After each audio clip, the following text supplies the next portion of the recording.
Hi everyone, I'm here at the Niland Geyser.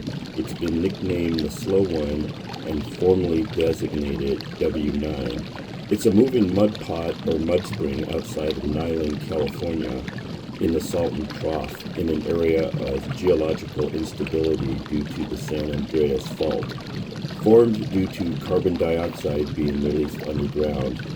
It's about 72 miles south of Palm Springs and about 40 miles north of El Centro. It is the only mud pot or mud volcano known to have moved so significantly. The geyser has required costly engineering work since 2018 as it has impinged on the Union Pacific Railroad, California State 111, and other infrastructure. It is one of around 33 mud pots and mud volcanoes near the southeastern shore of the Salton Sea, mainly in a line likely linked to a fault line, although W9, as this one is called, is an outlier. In 2015 or 2016, possibly following seismic activity, though this is disputed by the United States Geological Survey, the geyser began to move unprecedentedly quickly southwest as judged by satellite images. Before the recent movement, the spring released water to the south and west from 2005, with the Imperial Irrigation District digging a trench in 2014 in an unsuccessful attempt to direct water away from the Union Pacific Railroad. In October 2017, it released a large volume of muddy water into drainage ditches to the east of the tracks. It is moved at a rate of about 20 feet or 6 kilometers per year in 2018, then 10 feet or 3 meters per month by 2020. By late 2018, it had created a 24,000 square foot or 2,200 square meter basin.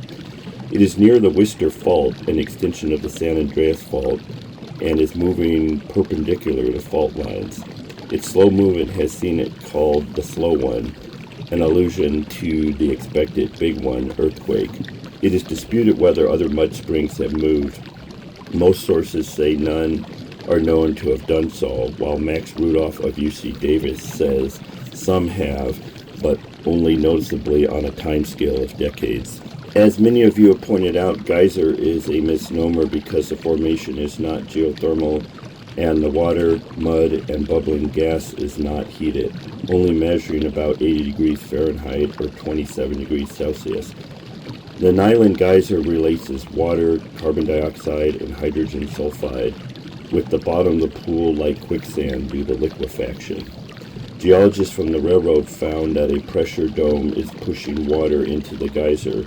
It is thought to be caused by an underground carbon dioxide released from rocks by tectonic processes as the San Andreas Fault and the East Pacific Rise interact and compress sediment from the Colorado River into sandstone and green schist rock.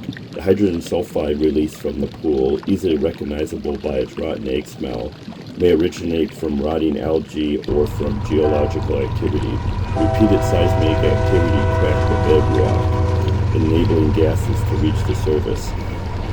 The surrounding rock is soft sedimentary mudstone.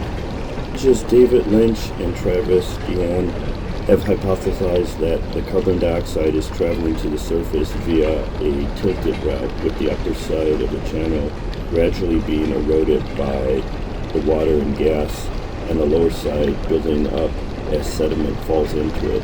This would explain the horizontal movement of the spring, which would be expected to stop. Now, nobody knows for sure what this geyser will do next.